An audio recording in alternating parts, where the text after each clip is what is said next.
دین پر عمل کرنا چاہیے، یہ دنیا اور آخرت میں سعادت ہے۔ والسلام علیکم ورحمۃ اللہ۔ حسن نقوی۔ اکثر یہ سنا جاتا ہے کہ ہندوستان مولانا صاحب اکثر یہ سنا جاتا ہے کہ ہندوستان میں مولا آنا چاہ رہے تھے، آخرکار کہ یہ سچ ہے یا اس تاریخ میں؟ بسم اللہ الرحمن الرحیم۔ جس طرح سے بعض تاریخ میں لکھا ہے کہ امام حسین علیہ السلام کو جب عراق میں گھیرا تھا تو امام حسین علیہ السلام نے یہی کہا تھا کہ مجھے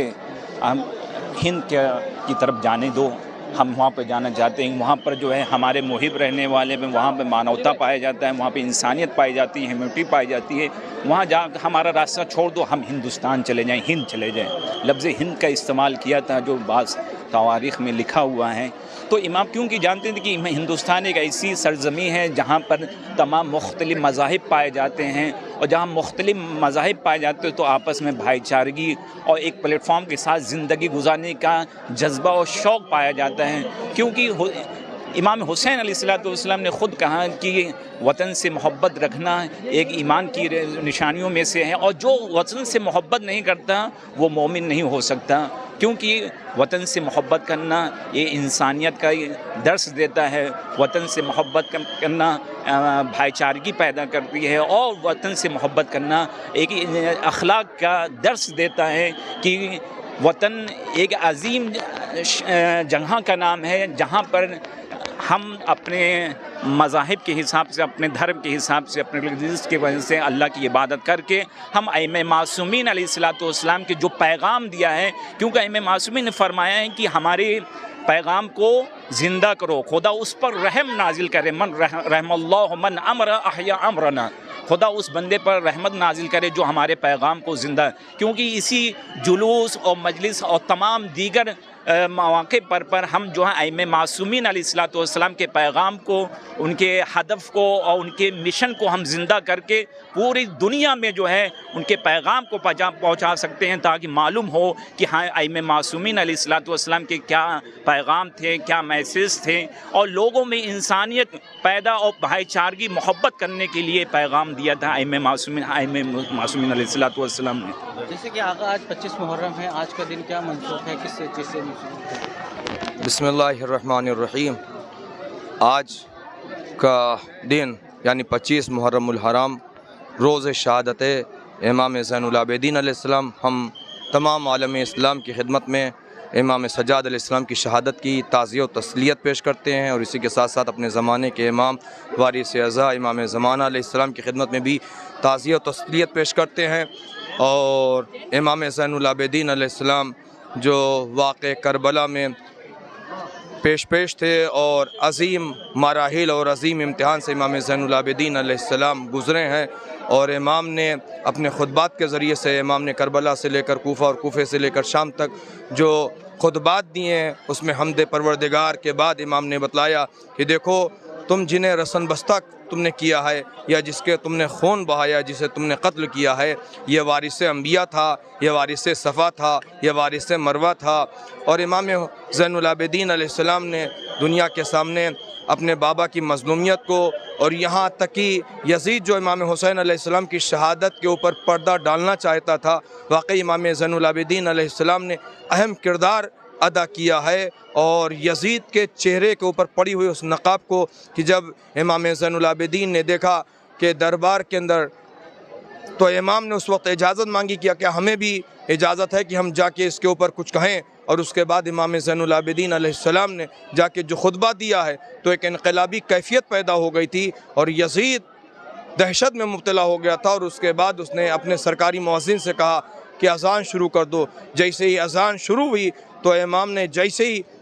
اذان میں اشہد ان محمد رسول اللہ کا لفظ مؤذن نے استعمال کیا تو امام نے یزید کی آنکھوں میں آنکھیں ڈال کے کہا، اے یزید یہ بتلا دے یہ محمد تیرے جد تھے یا میرے جد تھے، یعنی امام زین العابدین علیہ السلام نے کہ دنیا جن کا کلمہ پڑھ رہی ہے، جس کو قتل کیا گیا ہے، وہ کوئی اور نہیں بلکہ وہ نواس پیغمبر ہے، وہ دل بندے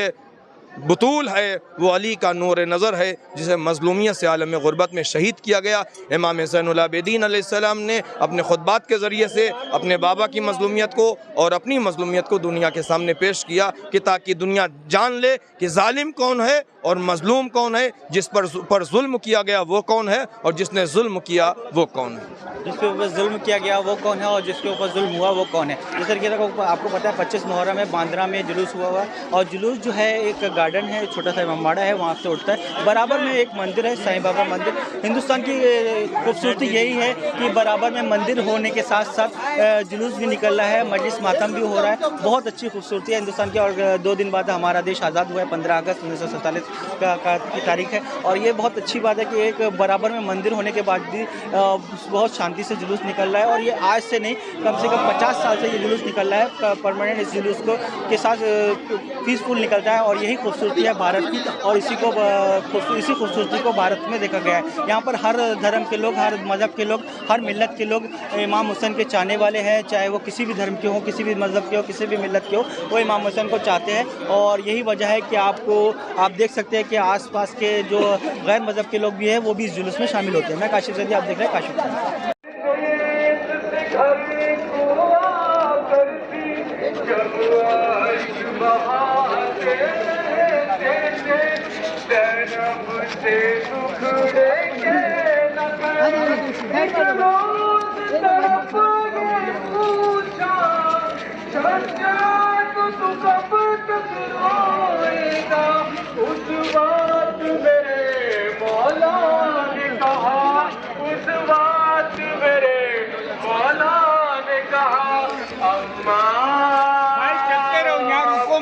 میرا